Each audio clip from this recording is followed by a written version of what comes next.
Welcome to Strip Cover Lit. I'm Adrian Fort. And I'm Dalton Gentry. And we're here with another edition of Adrian Reads Harry Potter. And Does Not Like Children. Harry Potter and the Prisoner of Azkaban, chapters 19, 20, and 21.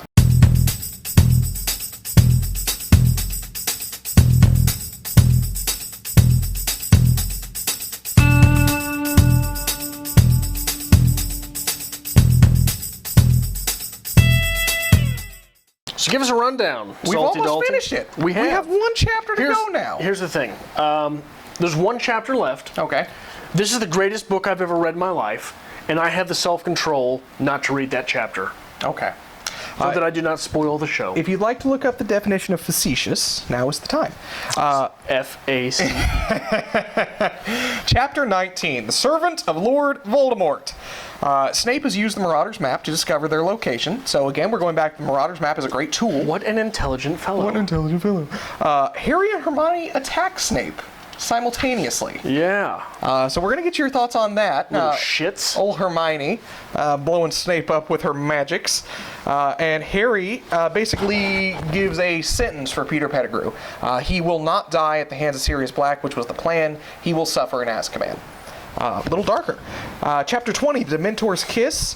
Harry is going to live with Sirius Black now. That's the plan. He's ecstatic about that. Lupin transforms into a werewolf because he forgot to take the potion that Snape has so aptly prepared for him. And someone has saved Harry Potter from the Dementors. Chapter 21, Hermione's Secret. She didn't clone herself, unfortunately. We learn about the Time Turner. This is time travel. They go back. They save Buckbeak. They go back. They save Sirius. And we find out that Harry Potter saved Harry Potter all along. Thoughts? I don't care at this point. Here, I'd like to start with a reference to one of the other videos we've done recently on the channel. So on 364, we get this little snippet of joy. When Sirius Black is talking about Crookshanks. "This cat isn't mad," said Black hoarsely. He reached out a bony hand and stroked Crookshanks' fluffy head. "He's the most intelligent of his kind I've ever met. He recognized Peter for what he was right away, and when he met me, he knew I was no dog. It was a while before he trusted me. Finally, I managed to communicate to him what I was after, and he has been helping me." So, a 40-ish-year-old man speaking about a 13-year-old girl's cat in such a manner. There's Lolita planted in that somewhere. You think so? There's a bit of Lolita planted in that somewhere. I'm not going to go into. If you don't. You calling Sirius Black Creep of the Week? Yeah, Sirius Black's Creep of the Week. Serious? Seriously serious. All right. Well, if you haven't watched our review on Lolita, link above. Okay, didn't get that vibe, but I'll give you that one. Oh, come on. I didn't get that vibe. You don't catch the cat vibe? Much. Come on, that's blatant and obvious. As much Harry Potter fan fiction as I have been forced to read by pure humor, trying to get you to read it, still didn't get it. No. And okay, so you get the reference with when trolls are walking the hall comparing the size of their clubs. Okay. But you don't get a girl's cat reference. No. I'm not going to give you that one. Someone out there will give me that one. Somebody out there will give you that one, and 50 people will tell you you're wrong. Oh, yeah, I'm wrong, but it's there. What else you got here? Lots of dogs running around. Yes. Very violent dog. Broke Ronnie Weasel's leg. Yes. Right. Very viciously.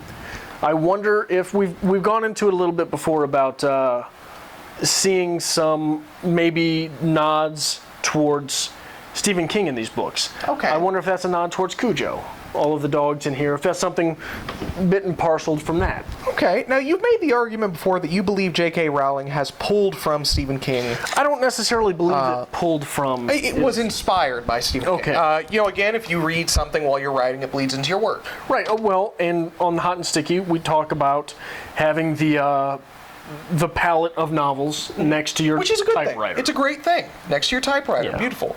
All right, maybe. And it just seems to be this one instance. I can't think of any other instances where we're going to be dealing with a lot of animagi, dogs, etc. So maybe I haven't read Cujo. Well, So Black does not turn into a werewolf. He turns into a massive black dog. yes. Wasn't Cujo a black dog? I thought Cujo was like a Saint Bernard. Was he a Saint Bernard? Maybe. Immediately less intimidating. Yes. Okay. I haven't read Cujo though. Have you? I have not. Obviously haven't read Cujo either. By the way, just a little snippet from King's Life. I believe this was in On Writing. Stephen King relays the story of being so coked out of his mind, and I'm not talking Coca-Cola, during the writing of Cujo, that he does not remember a single word that he put into it. He does not remember having written a single word of that 330-ish page novel. Because isn't that the writer's dream? Oh yeah. You're teaching at a local high school and you pen a novel and you're having some doubts. It gets published. It's huge.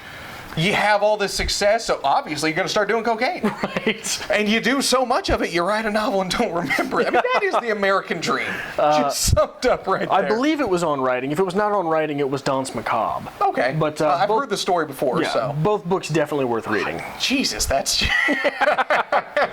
Don't remember writing a 330-page bestseller. That's impressive. That's impressive. One day, Simba. Yeah. One day. The Dementor's Kiss. Do you have anything on that? Any thoughts on that? The only thing I really have on that, and we can discuss if you have something on that, which I hope you do, is that this is an obvious parallel with Voldemort's pet, Peter Pettigrew. Pettigrew, you didn't see Pettigrew the whole time.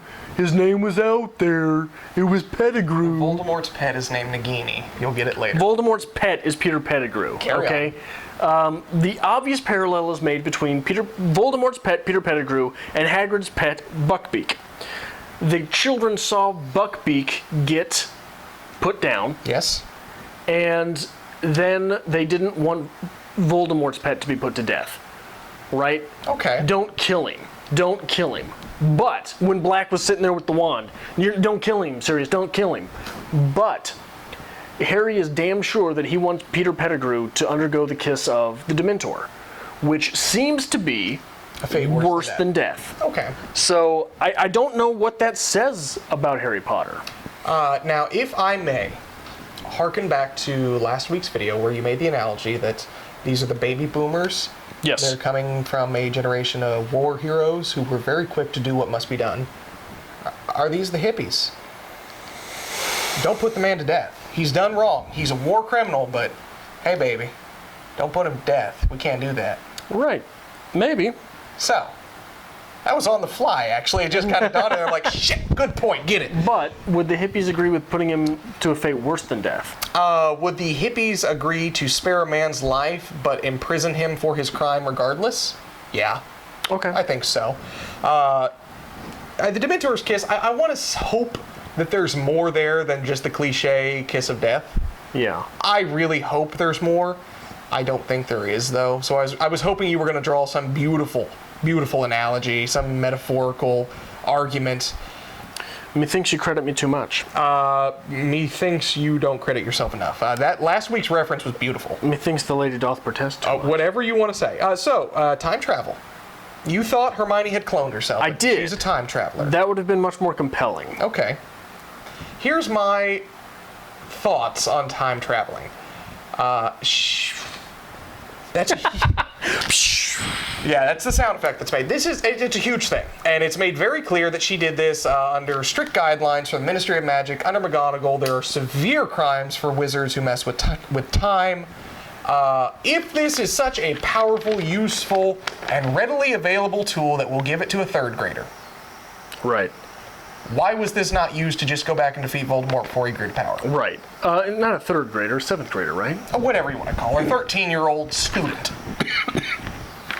Well, here's the question. I don't have a. Well, yeah. I mean, that's the obvious question, right? Go back in time, gang up, send Gandalf and some of his cronies back in time. But you're just letting the Gandalf things go now? I gave up at this point. It's acceptable. So, but the thing with me is, how many times have you blown up and done something or said something or walked out on something and regretted it later. That's normal. Right. Everyone's done it, right? Absolutely. Everyone's been there. The fact that Hermione has these powers for her classes and never went back to fix the problem with the crystal ball class. What is it? Transfiguration? Divination. Divinations. Goes to show you how much she really hated it. Because she could have gone back to that one class, not said that one thing, not walked out, and still been in there and graduated when she thought she was going to graduate. You just are making this argument because you have a love fascination with Hermione. Well, no, but for me it speaks to the character. Had Dalton Gentry had the time turner, he would have attended his classes and wrote his paper on exactly what the professor was going to talk about. And then turn it in and be like, look at me and all my insights. I am a step ahead. So yeah, Hermione has integrity. Who cares? Anything else you really want to talk about here? We had a lot going on here, but not a lot going on here. I think it's huge that not only did Harry Potter attack Snape, a professor, Hermione attacked him at the same time. Yeah. That is a Hermione that we have not seen yet. That is character growth. Yeah, Hermione has slowly grown through all of these novels, despite the fact that she still cowers behind Harry Potter when things get dangerous, which is upsetting to me. The 7th book is not going to treat you well. Not at all. Really? Yes. Dumbledore, another character who's obviously grown very much. We've said this many times. In the first book, he was the buffoon, the fool, the merry gentleman. No, we don't get that anymore. We've got a very serious Dumbledore now. We have a very educated and wise Dumbledore now. We have a Dumbledore who says, here's how you solve the problems, kids. Yeah. Make sure you do it right. Yeah. So we have an educator who is willing to give his students the opportunity to do what must be done. I like that. That's why Dumbledore's a good character, in my opinion. Right. Dumbledore's also obviously God. Okay. Because the kids go back in time, fix the problem, but while they're back in time, they're at Hagrid's house first, right? To where they can release Buckbeak. Yes. Once Buckbeak is released, they are sneaking away. Dumbledore stalls. And the children hear Dumbledore say, the Minister of Magic says, "The beast is gone." And Dumbledore says, "How extraordinary," right? Which lets you know. Exactly like that. Really? No. Which lets you know that Dumbledore, past Dumbledore, knows that the kids are back there to free Buckbeak. So Dumbledore is omnipotent? Dumbledore's outside of time. Okay. Which is which leads to omnipotence, right? You are going to have a heyday, readers who have read this before, when we get to King's Cross Station. Okay. A heyday. King's Cross Station. Hasn't that been mentioned before? Yes, but not in the light that I'm saying. Okay. You're going to have fun with that chapter. Is it just him being God? You're going to have a lot of fun with that chapter. Okay. So we will get there, hopefully, eventually. We have Lupin's transformation. I mean, we got that. That was coming. We knew it was coming. Yeah. Harry Potter saves Harry Potter. M. Night Shyamalan, in the greatest twist known to man. I even with time travel, I don't think that's how it works. But Adrian, right? Adrian, he knew he could do it because he'd already done it. But that's the greatest motivational speech ever. I've driven to work before. By God, I can do it again. Yeah, I was a bit upset with that. I was hoping for a bigger reveal. Something compelling. Peter Pettigrew's the one who saved him. Wouldn't that have been a twist? Right. Ooh.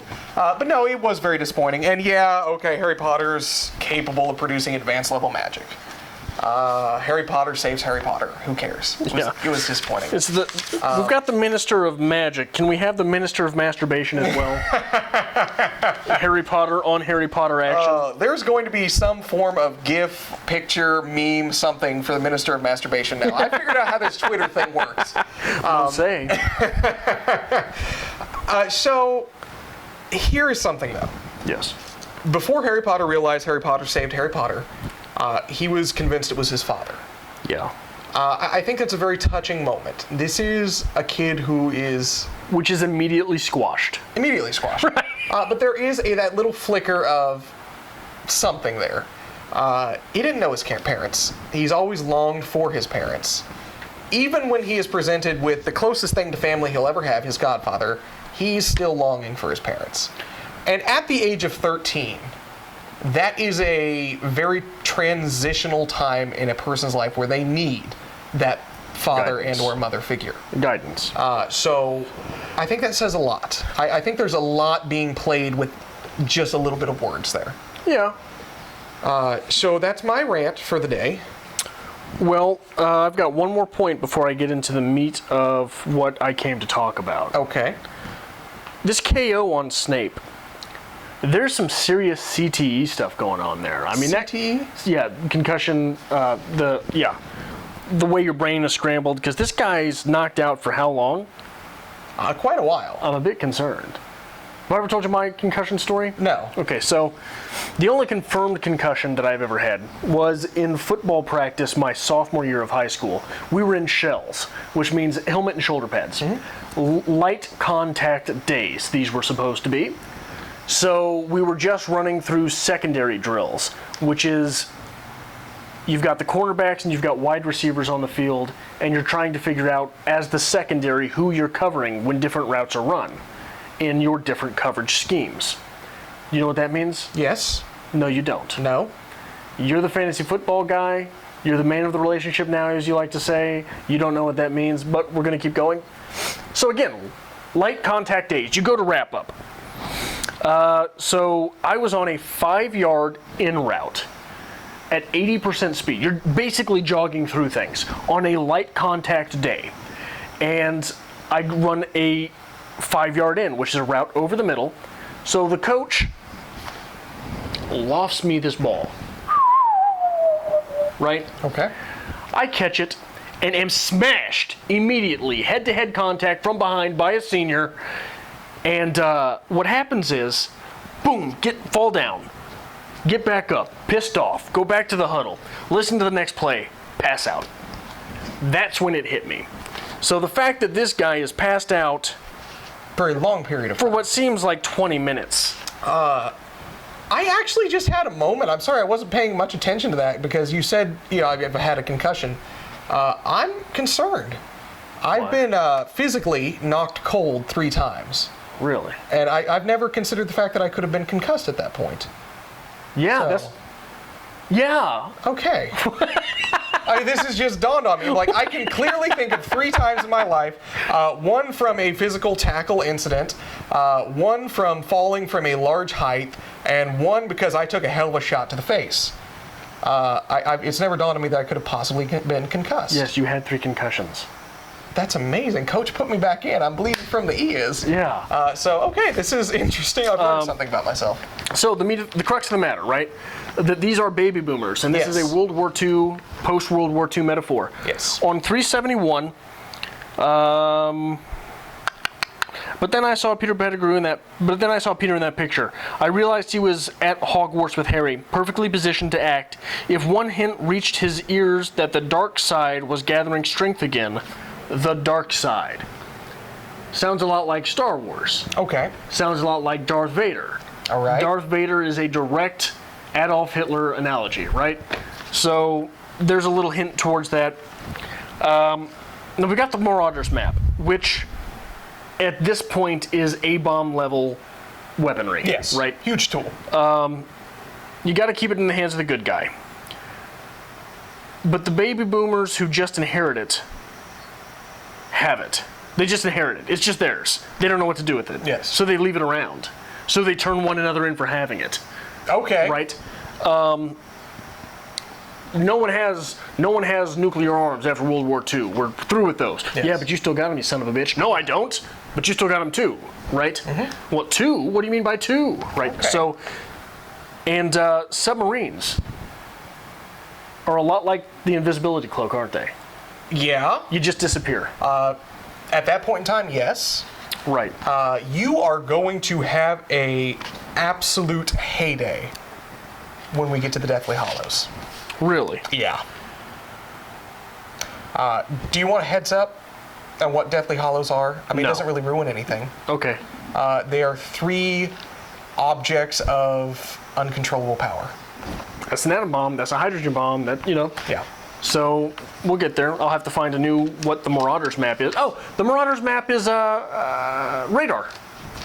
Yeah, that makes sense. Would have been introduced at this time. I'm Okay. gonna go home and like chain watch MASH now. I'm so excited. Wrong war, but I love that shit. So this little bit on 373, where all of a sudden we have this turn, where Lupin says, "Not if you thought I was a spy." You wouldn't tell me that you told had Pettigrew be the secret keeper if you thought I was a spy. But I didn't think you were a spy. I thought such and such was a spy. Where does the spy talk come from? World War II references. Well, but does the rest of the series have any spy talk in it? It feels very out of place here, does it not? I think the spy talk stemmed from the Peter Pettigrew conversation, because Peter Pettigrew was a spy for Voldemort. That's essentially what we're talking about here. He betrayed his friends and... Well, right, but that is after the fact. Yes. Right? These guys are talking about before the fact. You wouldn't have told me if you thought I was a spy. We are going to get in next book, actually. We're going to be introduced to the concept of Death Eaters, who are the continued support for Lord Voldemort. So we will have spies, we will have dissension, we will have fear and terror of who is a Death Eater and who isn't. Which sounds a lot like the SS. Yes, and they are masked characters. There's going to be a lot we're going to get into with that. But this idea of the spy, yes, is that inherent in the rest in the first 371 no, pages of absolutely this? not. So it feels brought on, right? Mm-hmm. So here's a question. Who is the most famous spy character in the history of possibly all of literature? James Bond. Where's James Bond from? England? Yes. What war did James Bond fight in? World War II? World War II. James Bond participated in World War II. Okay. So I am wondering if this is that element roiling to the surface Okay. of J.K. Rowling knowing that this is about the baby boomers inheriting the world. So you've got this previous generation who was so worried about spies, right? So it just roils to the surface, and on 373 of the third book in the series, we get the very first mention of spies. Okay. That comes out of nowhere and becomes apparently a bit prevalent later. Now, if we are going with the World War II references here, Yes. Let's say, Lupin, Snape, that generation was the generation who fought in World War II. They would be into the 50s now, time-wise, correct? Sure. 50s, 60s? Are we not talking about Red Scare, communism, who's the spy? Oh, well, sure. I mean, if we're going historically here. But I think that element was just as strong in Nazi Germany. Okay. Right? You didn't want your neighbors knowing that you were harboring a Jew. Point. Good point. Even your neighbors, who you've lived next to for 40 years, who your fathers lived next to, right? Nobody wants to know we're harboring a werewolf. Right. I like your thinking these last couple weeks. Look at you. This is stuff that I don't think was intentionally put in there. Okay. Because, and I am not taking a jab at J.K. Rowling right now, but a lot of the things that we've seen planted in these stories are a bit more heavy-handed than that. Okay. Right? So very subtle mentions. So okay, but maybe J.K. Rowling is a writer who writes in levels on purpose, not just a second level, but that third level. Maybe that baby boomer stuff is put in there on purpose. Okay. But it does not read that way. I mean, it's one or the other. It's J.K. Rowling just wrote this and, didn't intend it, or she's dropped some tertiary levels in here that are just unbelievable. Next level, yeah. Yeah. So I guess we'll find out. We'll get there. Yeah. We're going to wrap this up next week. We're going to finish it. Yeah. We've got the, what do you call them? Finale Ultimos. Ultimo. Yeah. And then we're going to get to Harry Potter Finale Ultimo. Next up's Goblet of Fire. Goal. If you want to join us for the next 4 Harry Potter books, make sure you hit that subscribe button. Give us a like on this video as well. We greatly appreciate those likes. There's 4 of them. Or more. There's 4 more of them. Yeah, we're just getting to book 4. There's 7 totals. We got 4 to go after this. Oh, we're not reading all of them. We're getting through all of them, and they're like 3 times the size of these. Okay. That's well, gonna be great. Follow us on Twitter at StripCover, on Facebook at StripCoverLit. Follow Dalton on Voxer at... Oh, God. Please don't follow Dalton on Voxer. What is it? What is it? I don't know what my Voxer username is. Don't know what your Voxer username is. It the Dalton, probably? It probably is something along the lines of the Dalton. And follow us on Instantaneous Instagram at StripCoverLit.